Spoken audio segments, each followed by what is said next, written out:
আপনারা দেখছেন Kolkata today news. রাজনৈতিক পরিবর্তন হওয়ার পরে আমরা সুযোগ পেয়েছি মানুষকে আরও বেশি করে ব্যাপকভাবে পরিষেবা দেওয়া এবং সেটা চালিয়ে যাচ্ছে একনিষ্ঠভাবে।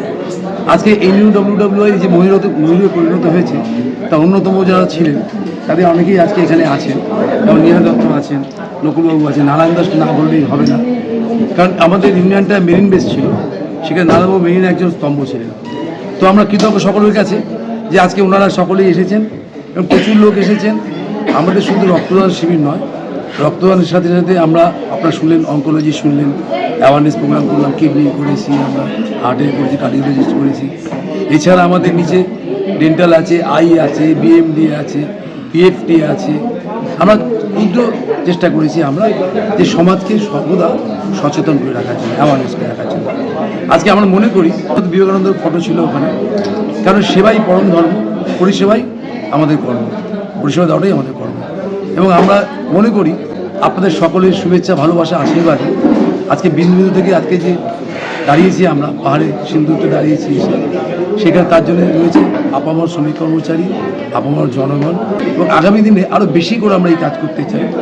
আমরা চাই যে প্রত্যেকটি পাড়ায় পাড়ায়, প্রত্যেকটি এলাকায়, প্রত্যেকটি সংস্থায়, প্রত্যেকটি সংগঠনে এই ধরনের কাজ করে। কারণ আমাদের জন্ম কিন্তু শুধু রাজনীতির কারণে হয় না, রাজনীতি ছাড়াও সেবামূলক কাজটা হচ্ছে জীবনে পূরণ হবে। রাজনীতির রং আজ আছে, কালকে পরিবর্তন হয়ে যাবে। CPM 34 বছর পর পরিবর্তন হয়েছে, BJP আছে, তারাও পরিবর্তন হবে, তৃণমূল আছে, যতদিন দিদি আছেন ততদিন এখানে গিয়ে জগদল পাল সবার ক্ষমতা কারণ নেই। উনি যে কাজগুলো করে চলেছেন একটা মুখ্যমন্ত্রী হিসেবে, তিনি যেভাবে সুপ্রিম কোর্টে গিয়ে সওয়াল করেছেন সাধারণ আম আদমির জন্য, সকলেরই জানা। সুতরাং আমরা মনে করি তার অনুপ্রেরণা, জনগণের ভালোবাসা, শ্রমিক কর্মচারী অকুণ্ঠ শুভেচ্ছা এবং আপনাদের সহযোগিতায় আমাদের NUWWI এগিয়ে চলেছে, এগিয়ে থাকবে এবং কর্তৃপক্ষ একেবারে চেষ্টা করে চলেছে আমাদের এই হাসপাতালটাকে বিক্রি করে দেওয়ার জন্য। এবং জানি সিঙ্গেল মিটারে 4 নখকে দিয়ে দিয়েছে। আমাদের ভবনে গত শুক্রবার দিনও কথা হয়েছে, 4 নখের মালিককে আমরা বিরত রাখার অনুরোধ করেছি এবং আমরা চাই যে এই আমাদের হাসপাতালটাকে আরও বড় করে আমাদের যে পরিকাঠামো আছে, ইনফ্রাস্ট্রাকচার, আমাদের যে একটা 5 স্টার হোটেল থেকে পাবো, আমাদের মধ্যে যে পোটেনশিয়ালিটি আছে সারা ভারতবর্ষের মধ্যে আমাদের নদীমাতৃক বন্দর হিসেবে, তার জন্য পাবো। এই বন্দর আমাদের আজকে প্রায় 155 বছর অতিক্রান্ত হয়ে গেল এবং খুলে ভেবে আজকে কত দূরে উঠেছে। একটা সময় আমরা শুনতাম যে বন্দর মানে শেষ, বন্দরে আর কিছু হবে না, বন্দর মায়না হবে না, বন্দরের পেনশন হবে না। এখন আপনারা দেখুন 10 কোটি 15 কোটি টাকা দিয়ে বিভিন্ন জায়গায় বড় বড় প্রজেক্ট হচ্ছে, বলাগাড়ে প্রজেক্ট হচ্ছে এবং নিচে দেখবেন development and commitment for growth. আমাদের যেটা আইডিয়া যে শুধু বিরোধিতা নয়, শুধু বিরোধিতার জন্য বিরোধিতা নয়, আমরা ভালো কাজের জন্য সহযোগিতা করতে সবসময় ছিলাম, আছি, থাকবো।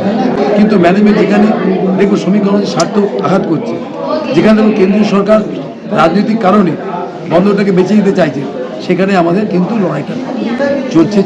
অনেক দূরে গিয়েছি, ম্যানেজমেন্ট এখন পিছতে শুরু করেছে। নাহলে আজকে 2019 সাল থেকে যেভাবে কেন্দ্রীয় সরকারের নির্দেশে 10/1/2019 যেভাবে ক্যাবিনেটে পাশ হয়েছে এবং ইনস্ট্রাকশন দেওয়া হয়েছিল সমস্ত পক্ষে করে দিতে হবে, মুম্বাই পুরে হাসপাতালটাকে বিক্রি করে দেওয়া হয়েছিল। 6 মাস পর সে পায়ের বাড়ি পালিয়ে গেছে। আমাদের এটা উঠে পড়ে লেগেছিল, আজকে পারেনি। এখন আমাদের ঠেকিয়ে রেখেছি, সিঙ্গেল মিটার 4 নখকে দিয়েছে। আমরা আশাবাদী এত এগিয়েছি, শেষটাও আমরা ঠেকাতে পারব। মেন সমস্যা যে একদম তাই শ্রমিক কর্মচারী শেষ হতে চলেছে। 2030-এর মধ্যে আমাদের 50,000-এর বন্ধ গিয়ে দাঁড়াবে হয়তো 500-700। তখন এমনিতেই আপনার বন্দরের লোক থাকবে না, তাই রিক্রুটমেন্ট হচ্ছে না। কেন্দ্রীয় সরকারের যে প্রকল্প নিয়েছে, যে প্রজেক্ট নিয়েছে, যে PPP মডেল, সমস্ত কিছু তুলে দিচ্ছে প্রাইভেটের হাতে। অ্যাকচুয়ালি আমরা কিন্তু ডাইরেক্টলি সেন্ট্রালের আন্ডারে নই, আমরা অটোনমাস বলি, কিন্তু আমাদের এই চেয়ারম্যানগুলো যারা IAS নন, তাদেরকে স্পেসিফিক এখন BJP গভর্নমেন্ট, কেন্দ্রীয় সরকার প্রত্যেকটি পোর্টে IAS কিন্তু দিচ্ছে না।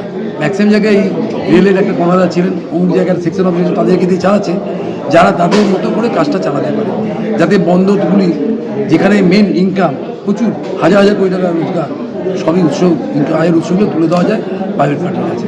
অত্যন্ত ন্যাক্কারজনক, আমরা দুর্ভাগ্যজনক, আমরা তীব্র প্রতিবাদ জানাচ্ছি যে স্থায়ী কর্মচারী যদি নিয়োগ না হয় তাহলে আজকে কিন্তু এই জায়গায় আজকে এটা এত বড় একটা বিল, যেটা আপনার গত 21 তারিখে secretary civil government of India উনি এসেছিলেন, বাইরে লন টেনিস আছে, ক্রিকেটের ময়দান প্র্যাকটিস ম্যাচ করেছে, কিন্তু আজও করে 30,000 থেকে 40,000 টাকা এখানে আমাদের ভাড়া দিচ্ছে ইলেকট্রিসিটি এখানে, কিন্তু বাইরে তৈরি করার আগে এখানে টেন্ডার দিয়ে দিয়েছে, সমস্ত কিছু বাইরে তুলে যত সাইট অফিসগুলো সবই তুলে দিচ্ছে।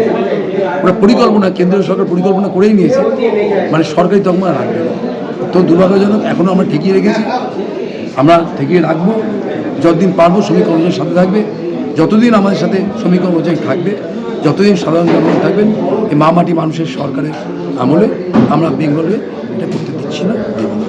আজকে আমরা লাইফ কেয়ারের মাধ্যমে আমরা ব্লাডে নিচ্ছি, এবং আমাদের নিচে দেখলেন যেটা আই কেয়ার হচ্ছে, আই যে চেক আপ হচ্ছে, এটা হচ্ছে আপনার প্রিয়ম্বদা বিএম বিড়লা করছে, যেটা বেলভুর পাশে যেটা আছে।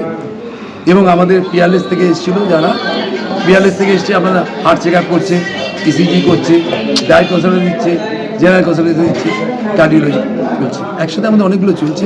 এবং অ্যাওয়ারনেস প্রোগ্রাম শুনলেন আপনারা, কার্ডিওলজি থেকে ধরে অঙ্কোলজি সবই চলছে। এখন মধ্যে আমি যেটা শুনলাম 187 জন পৌঁছে গিয়েছে, আরও আসবে, ধরুন সেকেন্ড হাফে ডিউটিতে আসবে তো অনেকে, কারণ আমাদের এখানে ডক এরিয়াতে মূলত ডকের শ্রমিক কর্মচারীদের উপর আমরা বেশ করে এইগুলো করি আর কি।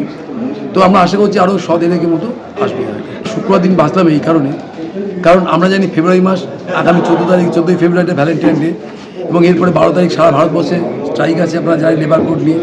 আমার প্রচুর ব্যস্ত, 23 জানুয়ারি প্রথম দিন থেকে শেষের দিন প্রচুর ব্যস্ত ছিলাম। এবারে এখন এই মুহূর্তে এসআই নিয়েও সবাই ব্যস্ত আছে, এরপরে আর সময় পাবো না, ইলেকশনের দিনক্ষণ স্থির হয়ে যাবে, এবং এসআই নিয়ে আমাদের ঝাঁপিয়ে পড়তে হবে। যে কোনো মূল্যে বাংলাকে বাঁচাতে হবে, বন্ধকে বাঁচাতে হবে।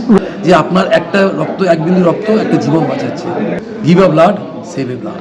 আমাদের বাংলা যারা পাশ করেছে, বাংলা থেকে যারা বেরোয়, তাই দেখবেন আগামী দিনে প্রচুর ডাক্তার, ইঞ্জিনিয়ার, সেবামূলক কাজ সংগঠনের সঙ্গে যুক্ত। এইটা আমরা কিন্তু বিবেকানন্দর বাংলা, মাতঙ্গিনী হাজরার বাংলা, তেমনি মমতা ব্যানার্জির বাংলা, তেমনি আমরা আশাবাদী যে আমরা আরও মমতা ব্যানার্জিকে জন্ম দিতে পারবো, আমরা আরও মাতঙ্গিনী হাজার জন্ম দিতে পারবো, আরও আমরা বিবেকানন্দকে তৈরি করতে পারবো, যুব সমাজ এগিয়ে আসবে। আমি অসীম সূত্রধর, MEWWI INTTC জেলা সেক্রেটারি, কলকাতা। আমি তো বলেছি এটা একটা মহান উদ্যোগ, ডেফিনেটলি, যেমন রক্তদান শিবির একটা মহান প্রচেষ্টা, এবং মেডিকেল ক্যাম্প একটা প্রচেষ্টা। মেডিকেল ক্যাম্প শুধুমাত্র করাই নয়, এটা হচ্ছে পেশেন্টের মধ্যে সচেতনতা জাগানো, তাদের রোগটা ধরিয়ে দেওয়া এবং গাইডেন্স দেওয়া যে পরে সেটা কী করা উচিত, সেটা যে কেউ মেডিকেল ক্যাম্প করুক না কেন, এটাই হচ্ছে মেডিকেল ক্যাম্পের উদ্দেশ্য। সেটা ঠিকঠাক থাকলেই হার্টের ডিজিজ, করোনারি আর্টারি ডিজিজ কিন্তু একটা জেনেটিক প্রিডিসপোজ, তার ফ্যামিলিতে রান করে, এবং জেনেটিকের সঙ্গে এর সঙ্গে লাইফস্টাইল চেঞ্জ একটা ইম্পর্টেন্ট।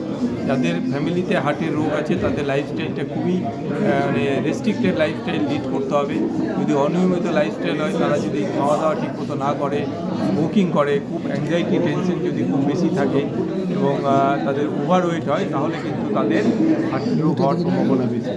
এবং আমরা যারা কম বয়সী রোগী, কম বয়সী ছেলে মেয়েদের যারা হার্ট অ্যাটাক নিয়ে আমাদের কাছে আসছে, তাদের বেশিরভাগই দেখা যাচ্ছে যে তারা কোনো অফিসে কাজ করে, তাদের ওয়ার্ক টেনশন খুব বেশি, এবং তাদের খাওয়া দাওয়ার কোনোরকম কোনো রেস্ট্রিকশন নেই, খাওয়া দাওয়া ঠিকমতো করতে পারে না, এবং তাদের ফ্যামিলি হিস্ট্রি অবশ্যই আছে, তারাই একমাত্র হার্টের রোগের শিকার হতে পারে। এখন দেখছি যে অল্প বয়সী বা বৃদ্ধ একটুখানি হাঁটলেই পা ব্যথা, গা হাত পা ব্যথা, এই ব্যাপারেই বা কী বলবেন? এই যে যারা হাতে পায়ে ব্যথা হয়, তাদের অনেক রকম প্রবলেম। এটা মাসেলের প্রবলেম হতে পারে, মাসেল ক্র্যাম্পের জন্য হতে পারে, আর্থ্রাইটিসের প্রবলেম হতে পারে, আবার হতে পারে যে ভাস্কুলার ডিজিজ, মানে আমাদের যে লোয়ার লিম্বে যে রক্ত চলাচলে যে শিরা এবং ধমনী থাকে, সেখানে ব্লক আসতে পারে। এইসব বিভিন্ন কারণে হাঁটতে গেলে পায়ে ব্যথা হতে পারে, এবং কীরকমভাবে হচ্ছে, কেন হচ্ছে, সেগুলো প্রপার ইনভেস্টিগেট করে সেগুলোকে তারপর। কিন্তু অল্প বয়সী ছেলে মেয়েদের মানে ব্লাড সুগার ধরা পড়ে, এর তাৎপর্যটা কী? ব্লাড সুগার, যেটা টাইপ 2 ডায়াবেটিস মেলাইটাস, সেটা কিন্তু ফ্যামিলিতে রান করে। যার বাবা মার ব্লাড সুগার আছে, তাদের ছেলে মেয়েদের ব্লাড সুগার হওয়ার সম্ভাবনা বেশি। যেটা হতো আগে 50 ইয়ার্সের পরে এই ব্লাড সুগার বেশি, এটা টেন্ডেন্সি থাকতো, কিন্তু এখন দেখা যাচ্ছে যে 30 ইয়ার্সেও ব্লাড সুগার বেড়ে যাচ্ছে। কারণ তাদের সঙ্গে এদের ফ্যামিলিয়াল ব্যাকগ্রাউন্ডের সঙ্গে এদের খাদ্যাভ্যাসের মান, অ্যাংজাইটি, এবং তাদের যে লাইফস্টাইল, সেই লাইফস্টাইলটা চেঞ্জটা একটা অন্যতম কারণ।